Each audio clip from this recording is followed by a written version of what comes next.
안녕하세요. 찐선배입니다.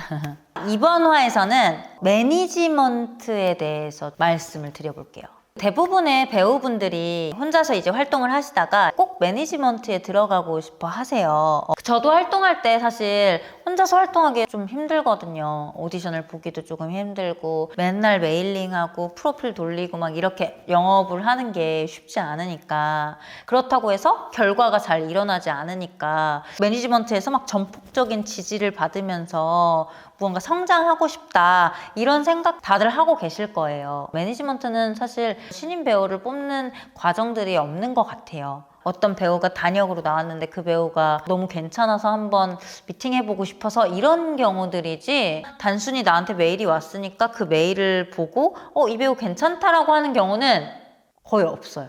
매니지먼트 들어가는 게 이런 단순한 과정을 통해서 들어가는 게 절대 아니에요. 무언가 매니지먼트 가면은 연기도 가르쳐 줄 것 같고 전혀 그렇지 않거든요. 예전에 뭐 90년대나 뭐 2000년대 초반까지만 해도 배우 매니지먼트에서 투자를 되게 많이 했어요. 뭐 성형을 시키기도 하고 연기 교육을 시키기도 하고 다이어트도 시키고 피부도 관리를 이렇게 해가지고 막 그 배우를 띄우기 위해서 전폭적인 투자를 해서 배우를 띄웠거든요. 지금은 전혀 그런 시스템이 없어요. 예전처럼 그렇게 키우는 시스템이 절대로 없습니다. 배우 대형 기획사들에 이제 아시는 분들이 조금 있는데 물어본 적이 있었어요. 혹시 신인 개발팀이 있나요? 신인 개발팀은 없대요. 왜요? 신인은 안 뽑아요? 완전 신인은 안 뽑지. 가르치는 시스템도 없고. 이렇게 얘기를 하시더라고요. 키우는 시스템 자체가 이제 아예 배우 매니지먼트에서는 사라진 거예요. 배우들한테 이렇게 직접적인 투자를 해서 키우지 않는다는 거죠. 예전엔 그렇게 했는데 왜 지금은 안 해요? 그 이유는 다 준비되어 있는 배우들이 배우를 하겠다고 줄을 서 있어요.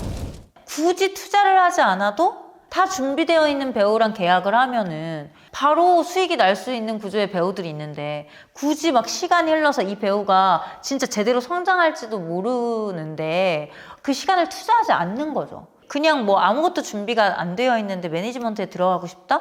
이런 경우는 없다는 거를 이 컨텐츠를 통해서 아셔야 돼요. 대형 이제 매니지먼트에 계약해서 있는 친구들이 있거든요. 연기 교육은 거의 전혀 시켜주지도 않고 프로필도 찍어서 오라고 했다라는 거예요. 그래서 매니지먼트에서 프로필도 안 찍어준다고? 왜냐면 매니지먼트에서 그 배우를 출연시키고 하려면은 프로필이 당연히 있어야 되거든요. 근데 그거를 본인이 찍어오라고 했대요.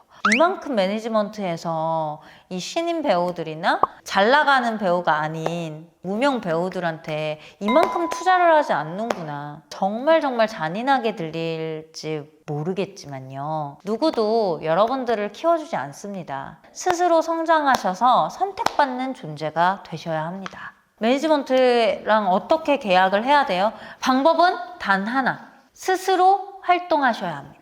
배우는 영업사원이다. 기억하시죠? 이제 스스로 활동을 시작하셔야 돼요. 이제 활동을 하겠다 마음 먹으셨으면 연기를 어느 정도 배우고 훈련을 하셨을 거 아니에요. 그래서 스스로의 연기 방식을 찾으셨을 거예요. 자기 스스로의 영업을 통해서 활동을 하고 필모를 쌓아 나가셔야 합니다. 많이 경력을 쌓아서 자신이 TV에 노출을 점점 시키는 것도 굉장히 중요해요. 또 현장에서 이제 매니지먼트 분들이 굉장히 많이 계시거든요. 그런 분들이 저 배우 연기 잘하네? 이런 생각으로 매니지먼트에 이제 막 상사분들한테 이 배우 너무 괜찮아요. 이 배우 어때요? 한번 미팅 해볼까요? 이렇게 얘기를 할 수도 있어요. 다양한 현장을 가면서 다양한 사람들을 만나는 게 결국 나를 알리고 내가 매니지먼트에 들어갈 수 있는 방법이라고 저는 생각을 합니다. 경력도 없고 실력도 없는데 매니지먼트에 들어가고 싶다는 생각을 가지고 있는 것 자체가 여러분 날로 먹으려고 하는 거예요.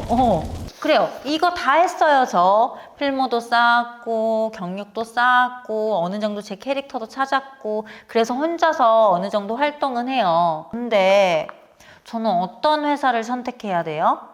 라는 질문이 있을 수 있으실 것 같아요. 배우 기획사들이 정말 많다고 해요. 근데 저는 대형 기획사는 대형 기획사의 장단점이 있고 소형 기획사는 소형 기획사의 장단점이 있을 것 같아요. 대형 기획사의 장점은 우선 자본이 많아요. 건물도 굉장히 좋고 거기서 제가 연습할 수 있는 공간도 굉장히 좋고 매니저분들도 많기 때문에 스케줄을 너무너무 잘 소화해 줄 수 있고 자본이 많기 때문에 좋은 환경을 만들 수 있는 거 대형 기획사의 장점이죠. 그리고 두 번째는 매니저분들이 많잖아요. 그렇기 때문에 영업하는 매니저분들도 엄청나게 많을 거예요. 정말 속속들이 작품들의 프로필을 가지고 가시고 영업을 하시겠죠. 오디션 기회가 많이 올 수 있는 확률이 조금 높다가 또 장점이지 않을까. 대형 기획사의 단점은 뭐냐면 유명 배우부터 이제 신인 배우까지 거의 100명 가까이 배우가 있대요. 다 잘 나가는 배우는 아니죠. 정말 주연급 배우는 뭐 10명 정도밖에 안 되고 나머지는 뭐 조연, 단역을 하는 신인 배우들까지 있겠죠. 이런 배우 있어요 이러고 영업을 하시는 거지. 이 배우는 이런 게 괜찮고요. 저 배우는 저런 게 괜찮고요. 매니저님들이 그걸 다 알고 있잖아요. 낚시를 하고 있다는 생각을 사실 좀 많이 했어요. 그 생각을 왜 했냐면 주변에도 이제 대형 회사들이나 이런 데 계약해서 들어갔던 친구들이 꽤나 많이 있었거든요. 정말로 막 3년, 5년 내내 작품을 제대로 한 게 없어요. 왜냐면 관심을 안 가져주는 거예요. 거의 약간 방치형? 결국은 자기는 너무 하고 싶은데 계약을 해지하고 나온 친구들도 정말 많이 봤어요. 대형 기획사는 이런 장단점이 있어요. 여기서 정말 내가 잘 되면 너무너무 좋죠. 대형 기획사에 잘 되면. 그렇지만 너무 많은 배우분들이 있기 때문에 결과가 잘 나지 않을 수도 있다? 그 다음에 소형 기획사. 소형 기획사는 아무래도 자본이 조금 작아요. 좋은 차가 없을 수도 있고 매니저님들이 막 바쁘신 경우들도 굉장히 많을 수 있고 서포트를 해줄 수 없는 경우들도 있을 수 있어요. 왜냐면 작은 기획사이기 때문에 전 여기에 장점이 있다고 생각해요. 작은 기획사에서는 배우분들이 정말 많지가 않아요. 소형 기획사들은 뭐 10명 정도가 소속되어 있는 배우들일 거란 말이죠. 이 배우들한테 대표님부터 모든 매니저들이 집중할 수 있다는 거죠. 그래서 영업을 갈 때도 뭐 10장 가지고 갈 거 아니에요, 프로필. 그러면 저는 이 배우는 이런 장점이 있고 이 배우는 이런 이미지에 좋아요 라고 디테일하게 배우들한테 집중할 수 있다라는 장점이 있어요. 내가 잘 되고 성장할 수 있는 데가 어딜까라는 고민을 하셔서 선택하시는 게 좋을 것 같아요. 매니지먼트에 들어가는 방법부터 어떻게 선택하느냐까지 되게 많은 말씀을 드렸는데 말했던 것처럼 차근차근 준비하셔서 좋은 결과를 내셨으면 좋겠어요. 여러분들 선택받는 배우가 되시길 바랍니다. 오늘도 찐선배였습니다. 좋아요, 구독 눌러주세요.